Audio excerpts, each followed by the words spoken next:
Hello,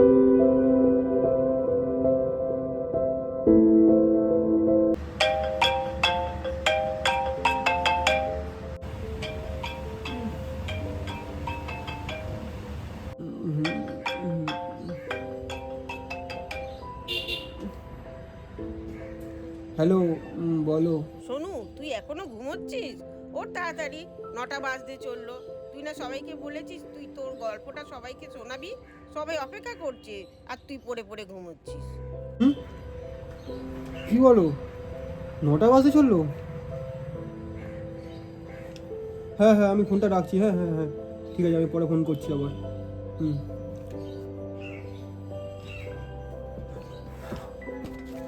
তাড়াতাড়ি যেতে হবে।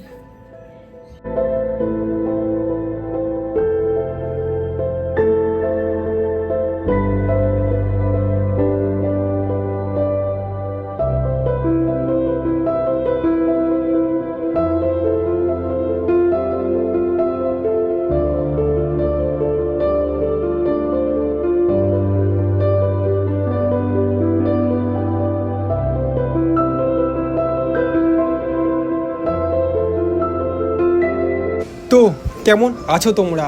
আমি কিন্তু তোমাদের টাইম দিয়েছিলাম হলো 9টার সময়, আর এখন বাজে 9টা 30। প্রায় কিন্তু আধ ঘন্টা লেট হয়ে গেল। এর জন্য তোমরা কিন্তু আমায় ক্ষমা করে দিও, ঠিক আছে?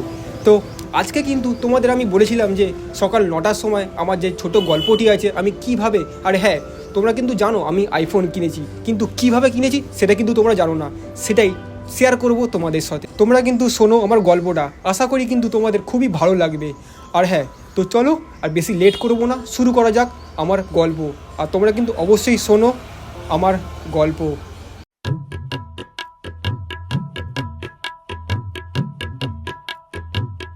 ভাই, তোর ফোনটা একটু দিবি? একটা ভিডিও করতে যাব। ভাই আজকে তো ফোনে চার্জ নেই, তুই কালকে আসবি যা। আচ্ছা ঠিক আছে ভাই। ঠিক আছে, কালকে আয়। ফোন তো আমি তোকে দেবো, কিন্তু শর্ততে। আমিও দেখি কি করে তুই ব্লগার হোস।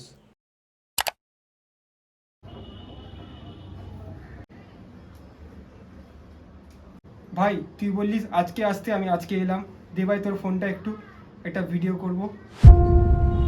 ভাই আমি তো এখন একটু বেরোচ্ছি, তুই বরং কালকে আয়, ঠিক আছে? প্লিজ ভাই, দে না ভাই।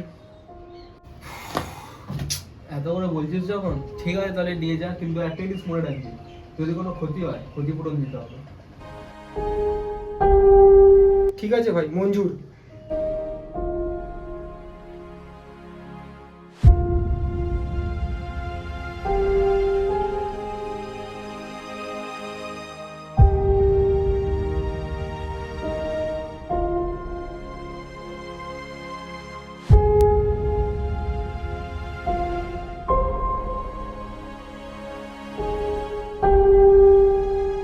ভাই, এ ভাই, এনে তোর ফোনটা, এনে।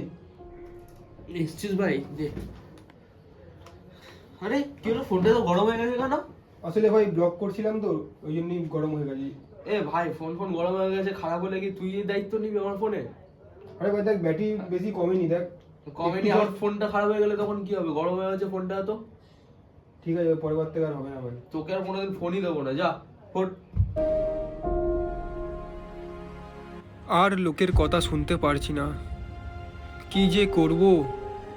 নিজের বন্ধুরাই যদি সাপোর্ট না করে, যাই হোক, কিছু তো একটা করতে হবে আমাকে, অবশ্যই করতে হবে। আমার কাছে আর একটাই রাস্তা খোলা আছে। কেউ যদি পারে আমায় হেল্প করতে, একমাত্র ওই পারবে হেল্প করতে, তাছাড়া কেউ নয়। দেখি ফোন করে কি হয়।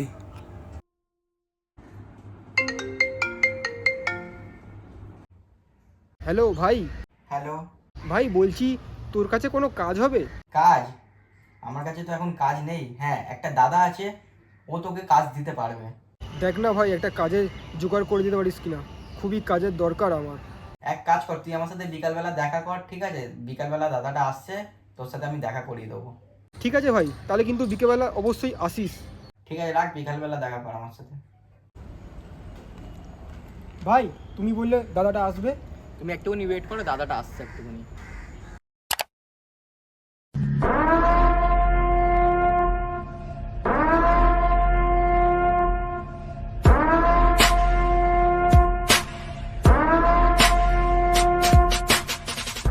দেখ দাদা চলে এসছে, এবার তুই দাদার সাথে কথা বলে নি। বল ভাই। দাদা তুমি নাকি কাজ দাও, আমার খুবই একটা কাজের দরকার, প্লিজ দেখো না একটা কাজ যদি তোমার কাছে হয়। হ্যাঁ তো করবি, কি আছে, আমি তো এমনিও সবাইকে কাজ দিই। তাহলে একটা কাজ দাও আমাকে। হ্যাঁ আমার একটা লন্ড্রিতে কাজ আছে, করবি? হ্যাঁ অবশ্যই, কিন্তু তুমি মাইনে দেবে কত সেটা তো। মাইনে ভাই তো মিনিমাম 6,000 টাকা দিচ্ছি। 6,000 টাকা একটু হ্যাঁ। কম হয়ে গেল দাদা, তাহলে আরও একটা কাজ জোগাড় করে দিতে পারবে আমাকে? ঠিক আছে, আমার একটা লন্ড্রির ভেতর একটা অফিস আছে, তো ওখানটায় তোকে একটু চেয়ার টেবিলগুলো মুছতে হবে, এই কাজ আছে, আর একটুখানি ফ্লোর টোরগুলো মুছতে হবে। আচ্ছা আচ্ছা আচ্ছা। তো দুটো কাজ মিলিয়ে আমি তোকে মিনিমাম 12,000 টাকা দিতে পারি ভাই, তার বেশি পারবো না। 12,000? হ্যাঁ। হ্যাঁ হ্যাঁ, চলে যাবে আমার। তো কর, লেগে পড়। কবে থেকে আমি যাবো বলো? কাল থেকেই শুরু করতে হবে। তাহলে আমি কালকে থেকে যাচ্ছি। হ্যাঁ একদম ঠিক আছে। আচ্ছা আমার নাম্বারটা নিয়ে নে। হ্যাঁ হ্যাঁ। তবে আর কিছু কথা আছে? না আর কিছু কথা নেই, অনেক চল। অনেক ধন্যবাদ তোমায়। হুম। ঠিক আছে দাদা, অনেক অনেক ধন্যবাদ। চলে আসলাম তবে। হ্যাঁ হ্যাঁ।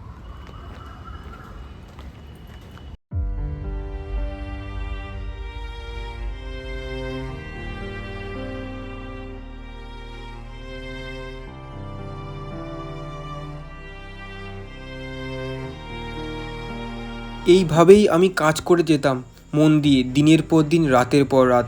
আরও ভাবতাম আমার দিনটা যে কবে আসবে আমার সেই দিন। সকালে খাবার কিন্তু আমি সকালে খেতে পারতাম না, খেতে হতো আমাকে বিকালে, তবুও আমি হার মানতাম না, কাজ করেই যেতাম। আর ভাই ফাইনালি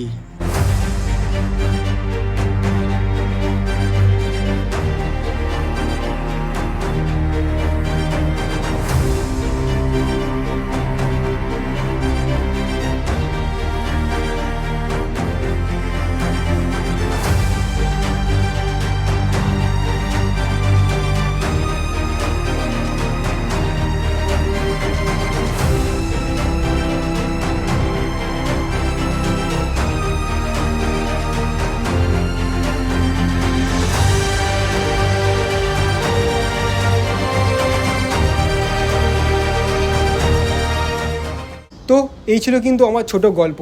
অবশ্যই কিন্তু আশা করি আমি তোমাদের খুবই ভালো লেগেছে।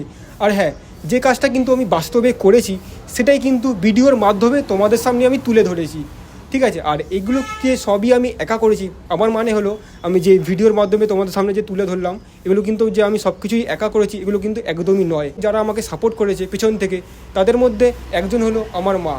এসো। আমার মা যদি না থাকতো ভাই, আমি কিন্তু আইফোনটা কিনতে পারতাম না। আমাকে অনেক দিক থেকে কিন্তু হেল্প করেছে আমার মা। আর দ্বিতীয়জন হচ্ছে আমার বন্ধু সন্দীপ। আয় ভাই, দেখো এ যদি না থাকতো আমি কিন্তু ভাই এতটা সুন্দরভাবে ভিডিওর মাধ্যমে তোমাদেরকে আমি দেখাতে পারতাম না আমার গল্পটা, ঠিক আছে? তো তুই কিছু বলবি? হ্যাঁ আর কি বলার আছে ভাই, তোমরা কিন্তু অবশ্যই বলবে কমেন্টে যে তোমাদের এই ভিডিওটা কেমন লাগলো।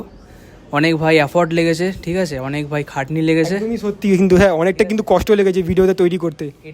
এটা কিন্তু একদিনে হয়নি, এটা অনেকটা সপ্তাহ কিন্তু লেগেছে।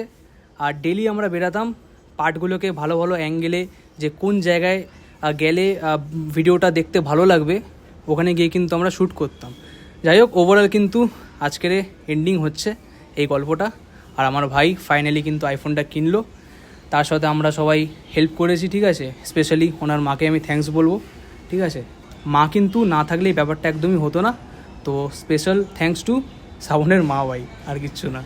আর সবশেষে আমি জিজ্ঞেস করবো মাকে যে মা কিছু বলবে কি না, কিছু বলবে? অনেক দিন থেকে ও আশা করেছিল ফোনটা কেনার জন্য, অবশেষে ও ফোনটা কিনতে পেরেছে, আমি খুব খুশি। তো মা কিন্তু খুবই খুশি, আর আমার বন্ধু কিন্তু এও কিন্তু খুবই খুশি। তো এই ছিল কিন্তু আমার ছোট গল্প। যাই হোক, আজকে আমরা উঠলাম, আবারও দেখা হচ্ছে অন্য একটা ভিডিও নিয়ে।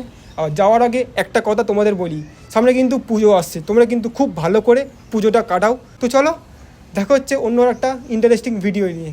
Tata, bye bye. নিজের ওপর ভরসা রাখো আর এগিয়ে চলো।